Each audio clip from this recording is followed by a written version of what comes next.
Labas visiems. Senai buvau gyvam etery, tai sugalvojau tokį dalyką, galvojau, čia vienai man nedrąsu, reikia Šarūną pasikviesti. Gal Senai drąsu, sveika. tik linksmiau visada dviem. Tai va, šiandien mes su Šarūnu nusprendėm truputėlį pasikalbėti, nes tikrai jaučiu tą žmonių susidomėjimą šiandien mūsų kompanija, bet mes turbūt kalbėsim tokia bendresnė tema, apskritai, kaip reikėtų išsirinkti tinklinės rinkodaros kompaniją ir aišku vis tiek kažkiek tai paliesim savo kompaniją. Tai Šarūnai, prisistatyk, kas tavęs nepažįsta trumpai, kas tu toks esi, ar gal kažkas pirmą kartą mato?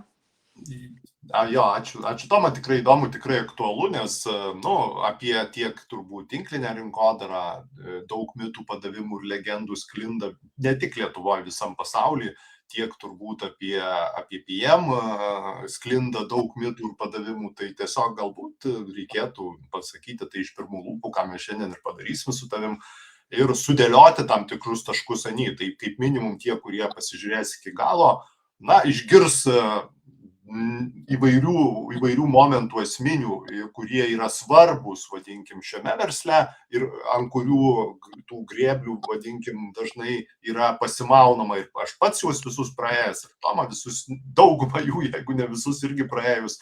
Ir jei pasižiūrėkite iki galo ir jūs suprasit, ar tai yra jums, ar tai yra ne jums. Aš pasakysiu paprastai, kad ar čia gali rasti savo vienokią ar kitokią veiklą kiekvienas, taip, ar tai gali daryti kiekvienas, kaip ir kiekvieną veiklą, ne. Tai vat atsakymas tai yra visiems, bet tai yra ne kiekvienam. Ir tai yra labai labai svarbu. Kodėl aš galiu apie tai kalbėti? Aš esu 10 metų šiame versle, 10 metų tai yra mano iš principo veikla pagrindinė. Ir čia vėl reikėtų atskirti momentus, kai mes kalbam su žmonėm, kurie yra susidūrę su tinklinė rinkodara arba kalba apie tinklinę rinkodarą. Jie sako, aš jų tada paklausiu, jūs buvot kaip vartotojas, pirkot produktus, kaip vartojate pats, ar jūs iš to gyvenote, taip galima pasakyti.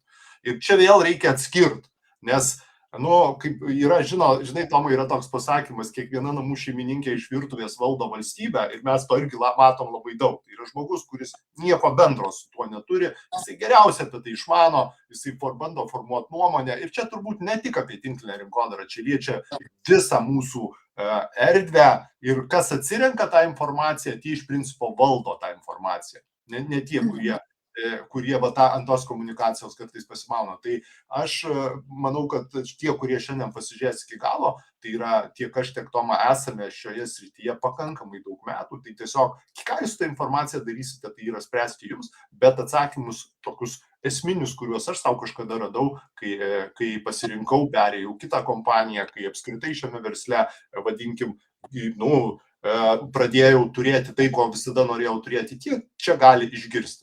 Tai turbūt tiek apie save būtų.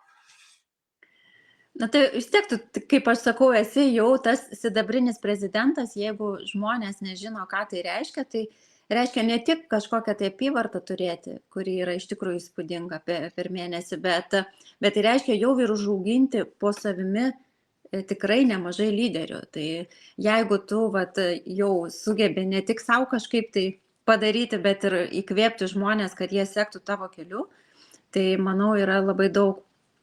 Tai pirmiausias dalykas, į ką reikėtų atkreipti renkantis kompaniją, kaip tu manai? Jo, pirmia, tu labai gerai pastebėjai, visada tuo didžiuojasi, nesigiriu, labai didžiuojasi, nes nuoširdžiai džiaugiuosi, nors mano komisiniai pakankamai, pasakysiu, tai yra 5-ženkliai komisiniai, aš turiu auto programą, turiu dar daug visko, bet mane tiek nedžiugina, kiek ir tai nuoširdžiai sakau, kiek yra tų, kaip tu sakai, lyderių, prie kurių vienaip, aš sakau, kitaip pavyko prisiliesti, kol jie užauga. Nes tai žmonės ne tik pasikeitė vidumi ir savo požiūriu, daug kuo ir visose daugumoje gyvenimo sričių, ne tik šitoj srity. Tai jų yra tikrai pakankamai daug, yra žmonių, kurie turi 5-ženklius komisinius, yra labai daug, kurie turi gerą lietuvišką atlyginimą ir viso labo tai per 2 metus. Tai aš čia daug gal nesiplėsiu toj srity, bet toj temoj, bet tas labai džiugina ir aš manau, tada tu gali kalbėti, kai tu gali. Nes man, kai kažkas kažką kalba, aš visada klausiu, kokia jo patirtis. Kaip tu sakai, jeigu jis vienas dirba, tai okei, tada ten tu vienas, tu malačius. Bet kai jau tavo yra struktūra ir jinai pakankamai per greitą laiką atsirado, na, tada aš visada suklūstu ir klausau. Ir aš pats tokių turiu lyderių, į kuriuos aš seku. Tai va, tai tas iš tikrųjų labai džiugina. Aš galbūt, kodėl, tarkim, aš pati buvau, ką prieš tai girdėjus, yra kompanijoje tikrai, kur tik patys pirmi prisijungia, patys ten viršui uždirba, o kitiems nėra šansų kažką tai pasiekti, nes yra šansų, bet ten labai mažai. Tai dabar mes ir pakalbėsim apie tai. Pralenkti ten, tarkim, savo sponsorio atlyginimu, jeigu tu dirbi labai daug kompanijų, yra neįmanoma.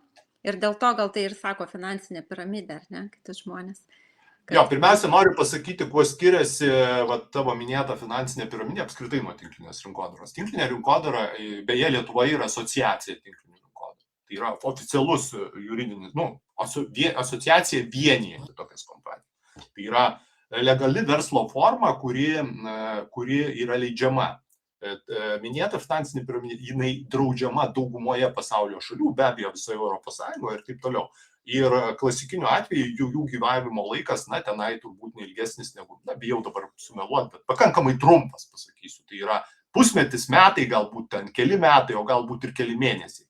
Tai yra tikrai ne dešimtmečiai, nes jų tokia yra struktūra. Ir esminis vienintelis skirtumas, kurį galima rasti turbūt interneto platybėse, dabar vienas yra skirtumas, kurį jūs galite prisiliesti ir suprasti, kas tai yra. Jeigu yra paslauga arba produktas, tai yra iš principo legalus verslo modelis. Jeigu jo neegzistuoja, tada reikia suklūsti ir pasižiūrėti. Ir be abejo, dabar internete yra ir Redditas, ir yra kiti šaltiniai, kur galima tiesiog patikrinti ir jūs matysite tą situaciją. Tai va, jeigu nėra produkto paslaugos, o tik tai pinigai, kur ten kviečia kažką žmonės surėti, tai reiškia, pinigai neteina kaip į verslą iš kažkur tai parduodant produktas arba paslaugas, tada reikia suklūsti turbūt, kas tai yra per veiklą. Dėl to, yra tas maišymas ir aš čia noriu iš karto sudėti taškus ant jį. Nei viena negali finansinė piramidė gyvuoti 10, 20, 30, ten 60 metų, kaip yra. Tai ir iš principo, istoriškai nei vienos tokios nebuvo. Tai tą irgi noriu patikslinti. Dabar vienintelis klausimas, kurį reikia užduoti, ir aš tą visur kalbu ir čia dar pasakysiu, ir jisai tikrai 100% visada, ne 100, vadinkim, yra procento, pusė, vadinkim, priklausys nuo jūsų, kiek jūs save investuosit atėję į tą kompaniją. Bet 50% jūs jau turėsit savo kišenį, jeigu užduosit vienintelį klausimą dėmesį. Jeigu jūs ateinat į tinklinę rinkodarą dėl pajamų, dėl pinigų, kaip į verslą. Verslo, aš kaip pasakau, kad vienintelis verslo tikslas yra pinigai, dažnai žmonės nustemba. Nėra kito verslo tikslo, yra pinigai. Po to gali būti misija, vizija pas kompanijas, bet visa struktūra statosi aplink pajamas, aplink pinigus. Jeigu tai nėra taip, tai tada tai nėra verslas, tai yra arba hobis, arba dar kažkas. Tai vadint daiktų savo vardais reikia. Jeigu jums tai yra verslas, tai yra pinigai. Tai jeigu, ir beje, labai skausmingas klausimas, nes aš, kai ateina kažkas tai struktūra, aš klausiu, kiek tu čia nori uždirbti, ir patikėkit, iš 10-9 žmonės negali atsakyti. Jie ateina verslo, bet jie nežino, kiek jie gali uždirbti. Tai nori tiksliau. Gal tiesiog bijo sakyti, nes... Bet tai čia yra tavo problema. Čia yra problema, nes tu, kai nežinai, kaip ten yra posakis, jeigu tu nežinai, kur eini, tu geriausiu atveju nenueisi niekur. Taip yra.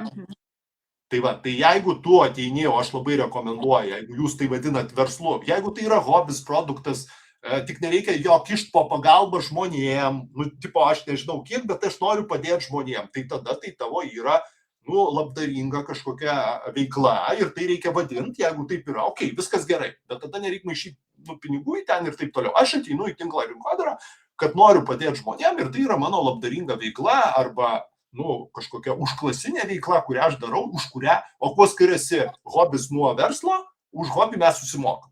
Tai yra, mokam pinigus. Tai yra, pavyzdžiui, ten žvejyba, kažkas kitas, mes už tai sumokam. Pilam kūrą, perkam priemonių. Čia lygiai tas pats. Aš ateinu čia kaip padėti žmonėm noriu, tada tai yra man hobis ir už tai aš, šeimos biudžete numatau kažkokią sumą pinigų. Viskas. Priešingų atveju, jeigu tai yra verslas, tai yra atsakymas, kiek per mėnesį aš noriu turėti ir po kurio laiko.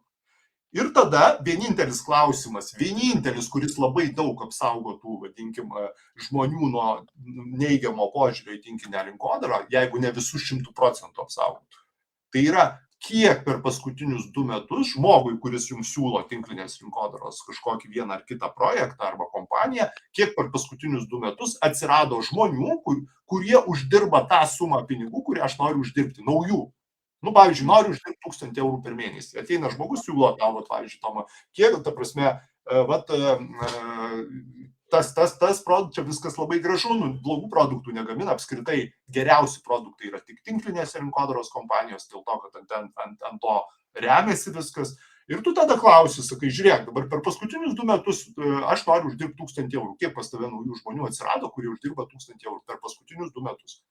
Jeigu atsakymas 0, 99%, kad tu irgi neturės, ne todėl, kad kompanija bloga, produktas bloga, todėl, kad jinai atėjus galbūt rinka yra paskirstyta, galbūt produktas jau netitinka laikmečio, jis puikus dar yra, visa kita, bet naujų jau nebeatsiranda, todėl aš labai rekomenduoju visiems žiūrėti reitingus tinklinių kompanijų, tai yra kokie jų yra pardavimų trendai, nes pats geriausias rodiklis tai yra, kaip pirkėjas balsuoja. Žinai, pas mane ateina tinklinės rinkodaros marketingo plano klaus, aš kaip, pavyzdžiui, pasirinkau PM paskutinę kompaniją, aš nežiūrėjau marketingo, atvirai pasakysiu, aš pasižiūrėjau, kiek yra parduodama ir kokia yra tendencija. Jeigu tai yra pardavimai kylantis, ką tai reiškia? Tai reiškia produktas geras, šiuo laikmečiu tinka, tai reiškia su savo partneriais kompanija elgiasi gerai ir jie moka pakankamai dosniai, todėl, kad to nebūtų. Vėliau aš tai pasižiūrėjau jau, bet pirmiausia yra tas. Ir atvirkščiai, žmonės ateina, aš matau daug per perspektyvių žmonių, ateina, pavyzdžiui, kompanijos, kurių trendai yra krentantis arba jau rinkos yra padalintos pilnai ir turi ambicingi žmonės, turi ambicingų tikslų, tų tikslų be abejo nepasiekia dėl to, kad per paskutinius 2 metus ten niekas tokio nepasiekia. Ir tada yra nusiviliama. Sako, visa rinka bloga, dar kažkas blogai. Aš tokį anekdotą neturiu, žinai, tu atei nori pagauti ryklį, bet tu jį bandai pagauti sodo prūdę. Nu, vadinkim, taip, kur karosiukai tai yra. Su didelė meškerė jūrinė užmeti, žinai, masalą didžiulį ir sėdi laukia. Tai aišku, ten jo nėra tiesiog. Tai vat, kiek per paskutinius 2 metus uždirbo norimą jūsų sumą pinigų toje kompanijoje, vat, į kurią tu nori eiti, naujų žmonių, naujų dėmesio. Ir jeigu ten yra 0, tikėtina, kad ir tu to neturėsi. Ir tai labai svarbus klausimas, kurį aš pats atradau dėje ne po 1 metų. Ir be abejo, žiūrėti tendenciją. Vat aš dar mąstau, kad šiuo atveju labai svarbu ir pačios kompanijos ambicijas, nes tikrai ne visos kompanijos turi, tarkim, ambiciją pasiekti 4 milijardus ar daugiau netgi, ar ne? Tai tą galima pasižiūrėti, tai yra vieši duomenys. Tai vat jeigu kompanija neužtikrina tokių galimybių, kad gali vykti toks augimas, tai tu gali irgi būti koks nori lyderis, vis tiek tu nepasieksi to. Nes tiesiog rašai kompanijos pavadinimą, yra toksai puslapis Business from Home, kitų, kur yra tiesioginių pardavimų asociacijos pasaulinės puslapį, kur tu gali matyti, pavyzdžiui, 10 metų tendenciją. Ir jeigu 10 metų tendencija ne į viršų, o į apačią, tai tikėtina, kad pas juos nėra orientuotas verslas nei į produktą, nei į, pavyzdžiui, partnerių savo, jisai galbūt orientuotas į pajamų paėmimą. Tai yra, tai irgi verslas yra. Dėl to yra kritimas. Ir jeigu tu ateini į krentančio trendo kompaniją arba visai į naują kompaniją, kur neaišku, kas su jie bus, aišku, tu gali išlošti. Bet tai tada taip, arba tu ateini, pavyzdžiui, kai mano pasirinkimas pirmas buvo, aš atsiverčiu, tai yra top 6, ir trendas kylantis. Lietuvoje pardavimai, tuo metu buvo, jeigu dabar statistika kaip tik šį savaitgalį skelbs renginį, jeigu kažkas čia žiūri, nori pamatyti PM iš arti, tai labai kviečiam, informacija yra pamatyti per kelias valandas ir trumpą laiką viską iš karto. Man apskritai tas pavadinimas nieko nesakė, nei produktas, aš tiesiog pamačiau, kad kažkokia viena kompanija turi 3-2 milijardus ir jisai yra kylantis pastoviai. Ir Lietuvoje pardavimai praktiškai, jeigu dabar yra, apie 500 000 gruodį buvo parduota, tai tuo metu įsivaizduokit buvo 60 000 per mėnesį. Ir aš neklydau, ta prasme, aš sakau, kad žmonės čia su mumis ar be mūsų, jie neis į tą rinką ir toj rinkoje bus. Taip ir nutiko, nes 25 metais buvo 4 milijardai jau. Ir aš nebejoju, kad 26 turbūt bus vėl eilinis rekordas, kuris jau juos išstums tikėtinai 5, gal net 4. Tai čia aš kalbu apie konkretų atvejį, bet iš viso pasiimti ten 20 000 reitingą ir žiūrėti tada, kuris yra, kokie pardavimai pas juos, kylantis ar krentantis. Tai tiesiogiai parodo jų politiką bendrą, ką jie nori daryti. Nu, gal tie skaičiai kai kurios net ir gąsdina, nes jeigu, pavyzdžiui, dauguma kompanijų taip statistiškai, kad uždirbtų 300 eurų, ten tikrai tas žmogus net ne vienerius metus būna kompanijų kartais. Ir Visos aš taip, būna, daugiau neuždirba. tai va, tai tada atrodo, jie čia šneka kažkokias tokias sumas, kur čia gal koks vienas kitas lyderis uždirba, bet iš tikrųjų tai, kaip tu sakai, vienas žmogus. Aš sakyčiau, gal net reikia pažiūrėti, ar yra daugiau žmonių uždirbančių tą sumą. Tai jeigu yra, tai tada viskas gerai. Toma, matai, kitas galbūt klausimas yra, ir čia dabar mes šiek tiek nueisim nuo tinklinės rinkodaros. Iš viso klausimą užduoti, kiek aš noriu. Aš, pavyzdžiui, prieš 10 metų atėjau į pirmą savo, vadinkim, mažiau šiek tiek negu prieš 10 metų į pirmą atėjau kompaniją rimtą, kurioje jau aš prieš tai buvo, bet aš buvau kaip vartotojas, aš tyrinėjau. Ir, žinai, aš irgi viso to nežinojau ir tai puikia kompanija, puikus produktai, puikus žmonės, su kai daugumai iš jų ir dabar bendrauju. Bet aš tada bijau norėti, vadinkim, aš nežinau, kiek aš noriu uždirbti, aš nežinau, kiek aš noriu norėti, nes ne veltui tu, kai klausi pa žmonės, jie irgi sako, aš nežinau. Ir po kurio laiko aš pabuvęs, bet aš labai greitai pabuvęs tam berods pusmetį, aš sakau, aš noriu turėti 5-ženklius komisinius čia, tinklinėje rinkodaroje. Man reikėjo, vadinkim, 7 metų, kaip aš juos vadinu, Tibete, tam, kad suprast, aš juos taip vadinu, tam, kad suprast, kiek reikia iš tikrųjų padaryti ir užaugti tam, kad pereiti į tą zoną. Taip, aš turėjau pajamas, aš turėjau gerą lietuvišką atlyginimą, viskas yra ok, bet aš buvau užsibrėžęs tada jau, tik atėjęs, kad aš noriu 5 labai aiškiai. Ir man reikėjo tiek, kad pastebėt, kad jų ten nėra. O dabar, kurie šį video paklausys įdėmiai, tuos 7 metus gali sutaupyti, jeigu tokių žmonių bus. Labai paprastas klausimas, kiek naujų žmonių per paskutinius 2 metus atėjo. Iki to klausimo aš ėjau 7 metus. Kad supras, kokia vertė informacijos, kai kas to, nes jeigu aš jį būčiau žinojęs anksčiau, aš būčiau padaręs. Be abejo, man po 7 metų atėjo tas klausimas, atėjo man tas supratimas ir aš per 2 metus su komanda, be abejo, ne mano vieno, bet pavyko suburti komandą, pasiekiau, kad nesumeluot dabar 7 kartus daugiau kaip minimum. Per 2 metus tik 7. Vienas klausimas. Kiek tų žmonių. Ir aišku supratimas, kiek aš noriu turėti. Tai jeigu tu savo uždaręs tą pajamų lygį, tai yra tu galvoji, oi gerai būtų 300 eurų, o mūsų visos mintys jos iškart materializuojasi, tai tu juos ten ir turėsi visada. Nes dažniausiai žmogui tik tiek ir trūksta iki to oresnio pragyvenimo. Dėl to jie gal taip, tas, kaip sako, 300 eurų ta suma, jeigu jau, aš turiu irgi komandai žmonių, kurie atėjo, sakė, jeigu aš 300 eurų uždirbsiu, tai aš liksiu toje kompanijoje ir man tiek bus gerai. Dabar galvoju, 2 mėnesį tas žmogus 5,50 gal. Tai aišku, taip ne su kiekvienu žmogum, tarkim, yra, bet tai, kaip aš sakau, net be pastangų atrodo taip švelniai, gražiai, ir yra rezultatas iš tikrųjų. Dar kitas niuansas, gal čia kiti klauso ir galvoja, kad čia turi kažkokių tai specialių kompetencijų turėti tie, kas ateina į tinklinę rinkodarą. Turi. Vienintelė speciali kompetencija, bet čia ne tik liečia šitą veiklą. Čia turbūt visas veiklas liečia. Kuo blogiau, tuo geriau. Tai yra žmogus, kai yra komforto zonoje. Ir pati blogiausia komforto zona, nežinau, kiek dabar Lietuvoje yra, aš manau, kad tai yra tarp 1000-2000, kažkur tai ta zona yra. Gal daugiau jau sakyčiau, gal 1,000, žiūrint, koks Vilnius. Atempi jau iki to kito mėnesio, tau trūksta. Tu kaip ir dar piktas ant viso pasaulio dėl to, kad blogas ten, nežinau, kas ten valdžia bloga, dar kažkas, bet tu datempi. Ir viskas. Tai vienintelė kompetencija, nes, pavyzdžiui, dabar komandoje, mūsų komandoje yra žmonių, kurie, aš net bandžiau vieną kartą daryti analizę, pagal ten išsilavinimą, pagal regioną, pagal dar kažką. Ir žinok, nėra, visokiausių yra, nuo labai jaunų, kuriuos tenka, kur pati matėjai Vokietijoje, Berlyne, Frankfurte, iki pakankamai, nes žmogų pagal metus turbūt negalima vertinti, bet solidaus savo, vadinkim, seniorų amžiaus, pensijinio amžiaus žmogus pagal Lietuvos įstatymą. Ir nėra. Ten yra tik vienas, kuo žmogus ambicijos. Vat, turi žmogus ambicijų ar neturi? Ir čia nei metai, nei išsilavinimas, arba kokia pas jį situacija, vat, kurie, vat, kuo, aš čia kabutėse sakau, kuo blogiau, tuo geriau. Vat, turi, tokį gyvenimo kampą pastatytą, tai čia turbūt bet kokiai veikloje. Ir jisai tada nėra to klausimo nedaryti. Yra klausimas, kiek ir kada. Kiek šok, kiek kartų ir metu, ir kol skrenda ilsiuosi, o po to vėl nukrito, vėl metu. Ir vat, žinai, arba kitą, aš turiu labai tokį palyginimą, žinai, kaip kurį dažnai partneriams sakau, vat, įsivaizduokit didelį miestą, bet pilvas susuka aplink tualeto nėra, o tu centriniai Rotušės aikštėje. Vat tada nori.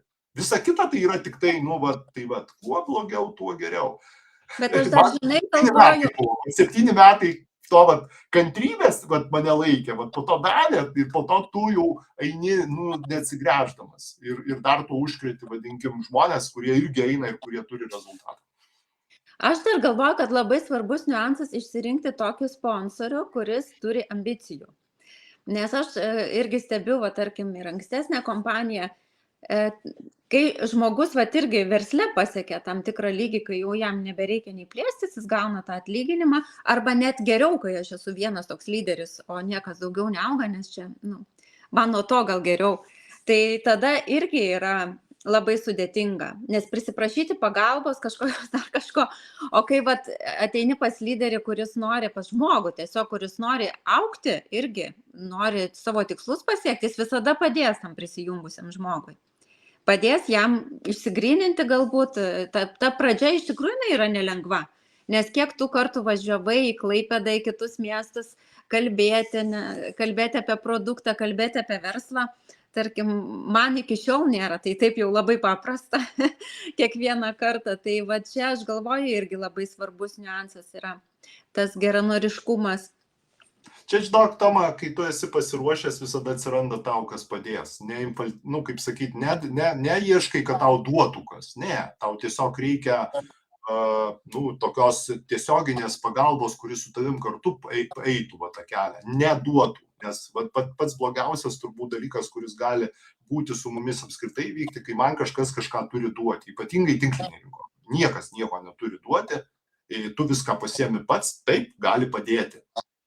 Tai Biblijoje labai gerai parašyta, žinai, mokėti Ciesoriui mokesčius. Tai daug kas Dievui Dievo, kas Ciesoriui Ciesoriaus. Ir čia aš apskritai Bibliją, kai vadybos vadovėlis, skaitau, ten daug ko parašyta. Tai čia tas pats yra. Tai yra, kai tu esi pasiruošęs, kai tu pats eini, tada atsiranda kas tave, vadinkim, kai kuriais atvejais net ant rankų gal paneša, tai pasakysiu, ar kažkaip kitaip, bet tikrai neduoda. Tu pasiemi viską pats.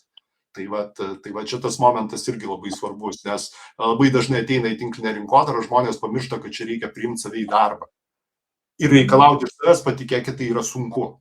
Nes kai tu esi darbe, tu pasirašai darbo sutartį, kas įvyksta, tau atsiranda žmogus, kuriam irgi pasirašo darbo sutartį už tai, kad jis tau stovėtų už nugaros ir karts nuo karto tave pamotyvuotų, kabutėse, taip sakau.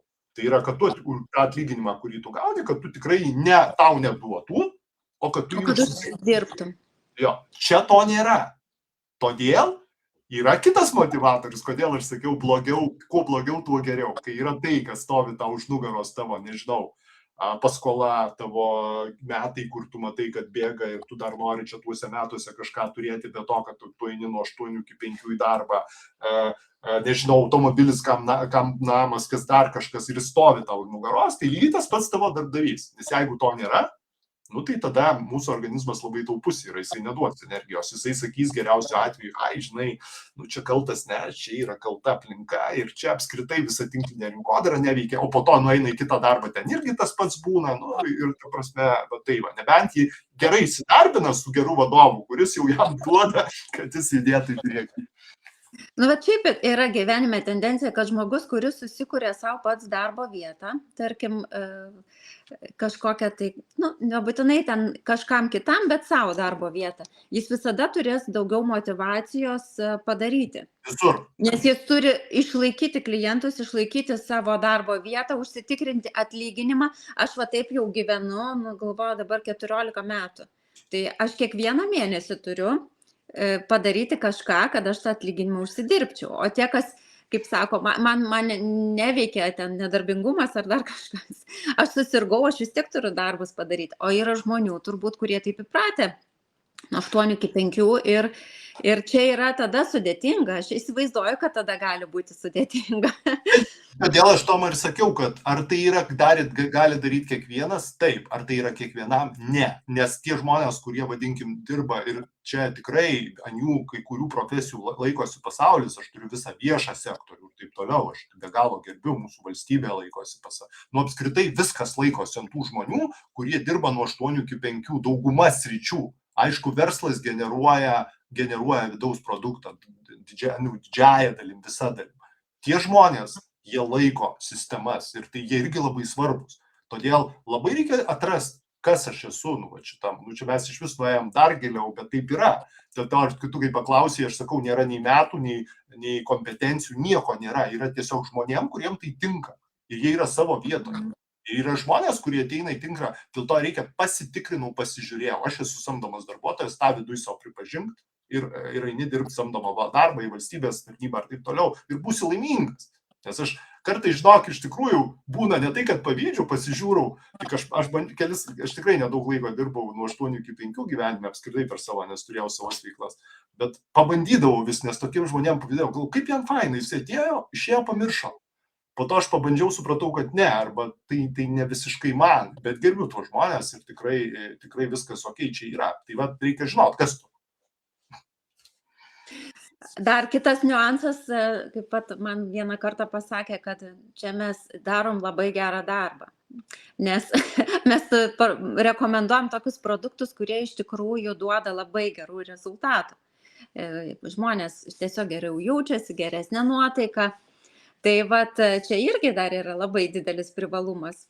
Tiems, kas nori užsiimti, kaip sako, ar labdarą, ar kaip tu įvardinai, ar kažkokią tokiu kaip hobių, tai gali būti irgi visai neblogas hobis, už kurį vis tiek gaus kokius 300-400, jeigu nežiūrės taip rimčiau kaip į verslą, tarkim. Jeigu kalbėt konkrečiai apie piemą, aišku, tai nėra vaistai gydytojai ir tai nėra kažkas, tai yra tiesiog funkcinė mityba, maisto papildas, kuris yra paprastos formos, pasakysiu taip. Nes, vadinkim, paskutiniai 25 metai, tai buvo 4 milijardai apyvarta, kaip teigia piemas, 80% viso labo, aš parodysiu, yra daroma su šiom 2 pakuotėm. Tai čia yra visas Fitline. Tai čia jo yra unikalumas. Tai yra 2 pakeliai, su kuriais daroma milijardinė apyvarta. Kaip minimum, tu tada turi pasidomėti, kas čia yra. Tai va, kaip aš atėjau, pasižiūrėjau pirmiausia skaičius, po to, kai pamačiau 2 pakelius šitus, irgi mane iš visų intrigavo ir aš nesupratau. Čia visas yra, jeigu kalbėti jau konkrečiai apie Fitline. Mažiau yra daugiau. Čia yra 80% viso pieno viskas. Tai yra kas čia yra, be abejo, mes tai nekalbėsim, žinau, kad tai galiu pasakyti vienas ryte, kitas vakare, nes šios dienos mūsų tema, tačiau tas ir unikalumas yra, nes žmonės dabar iš tikrųjų yra išsprogusiom galvom, mes turim tiek informacijos. Žinai, paskutinė tokia tendencija, kurią dabar aš pats ir trendas paskutinis, tas dalykas, tai yra mūsų didžiausias priešas, jeigu mes nemokam su juo naudotis protingai. Ką jisai daro pastoviai, pastebėk save, aš labai dažnai stebiu, atsisėsk kaviniai, ir pasižiūrėk, kiek žmonių žiūri į telefonus arba viešam transporte, kiek žmonių bendrauja arba yra savo mintyse. Ir jeigu tu kas 5 minutės pats įėmi, ką tai reiškia? Tai reiškia, tu prievartauji savo nervų sistemą. Tai yra kiekvieną kartą, tai yra priklausomybė.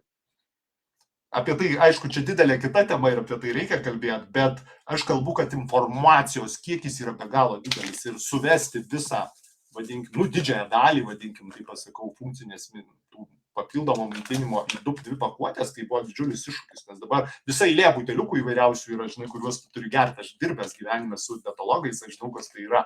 Tai va čia tas paprastumas ir unikalumas yra, tai yra 2 pakeliai ir, kol kas jiemas žino, atrado raktą į vartotojų protus, širdis ir tai rodo apyvartos tos, tai yra 4 milijardai praeitais metais.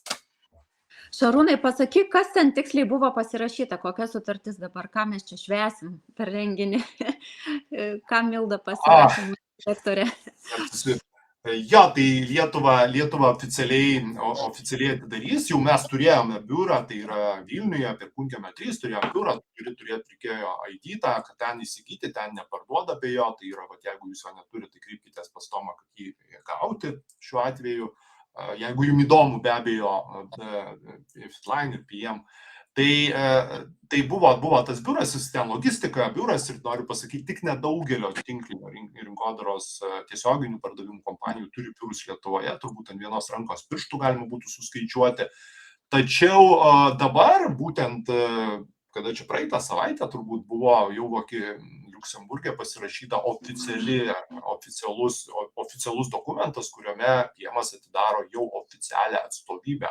Ir jeigu mes dabar turėjom visą eilę renginių ten, tai yra, dabar turėsim šį savaitgalį išskirtinį renginį ir taip toliau, tai dabar turėsime dar visko daugiau, nes viskas yra tam tikras protokolas, kurį atsineša tą atstovybę. Tai mes dar dar nebuvo prie kai ko prisiliesta, pasakysiu, tai turėsime tai, kas kaip ir, nežinau, ką turi Vokietijoje, pavyzdžiui, PM partneriai, ką turės Lietuvoje, arba Amerikoje, pavyzdžiui. Amerikoje yra abiejose krantuose žemė nupirkta ir yra biurai ten atstovybės, beje, Amerikoje ir produktus ten maišo jie padaro dėl mokestinės aplinkos. Tai mes tą turėsime Lietuvoje viską ir tai buvo pasirašyta ir aš manau netrukus pavyzdžiui. Dar daugiau pasakysiu, gruodžio mėnesį buvo pranešta žinutė, kad PM'as atidarinėja savo banką. Tai yra, laukia licenzijos, Europoje jis bus atidarytas 4. ketvirtį ir tai bus bankas, aš suprantu, su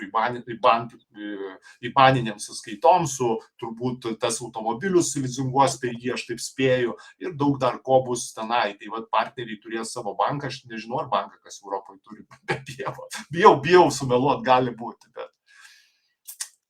Tai kas nori pamatyti, kaip tai atrodo iš vidaus, tai kviečiam su Šarūnu į Vilniui vykstantį renginį šeštadienį nuo 11 valandos. Man visada tie renginiai atrodo per trumpi, nes būna labai daug visko. Ir tiesiog parašykit, pakviesim, padovanosim bilietą. Ja, parašykit Tomai, jeigu jūs norit prisiliesti prie to. Beje, kaip naujas, jeigu jūs gausite idėją, tai kiek žinau, partneriui, naujam žmogui apskritai tas kvietimas yra nemokamas, kitu atveju jis turi simbolinį mokestį. Ir jeigu norite sužinoti greitai ir viską, o taip aš noriu, tai tada ateini į renginį ir per kiek ten tikėtina per pusdienį tu sužinai viską. Ir šiaip tų bilietų tikrai liko nedaug, nes dabar šiandien dar komanda pradėjo pirkti ten. Aš manau, kad jau to iš viso jų neliks, kaip čia liko šiandien ir rytoj, ar dar galima. Simbolinė jau tas skaičius buvo, turint omeny, kad dauguma, taip yra ir perka paskutinę dieną, tai jeigu yra, tai tikrai siūlyčiau nedėlį. Ir labai daug laiko sutaupytumėt, nes tiesiog tu ateini, pamatai viską iš karto ir žinai, ar tau to reikia, ar tau to nereikia. Ir galų gale, jeigu susipažinti, pavyzdžiui, man patinka pažinti žmogų, su kuriuo aš, tarkim, kažką noriu veikti, su kuriuo noriu bendrauti, iš kurio galų gale ir kuris man atsakinėja apie produktą, į klausimus. Tai labai gera proga gyvai pasimatyti, susipažinti, tai būsim Vilniui šeštadienį. Ačiū, Šarūnai, tau labai.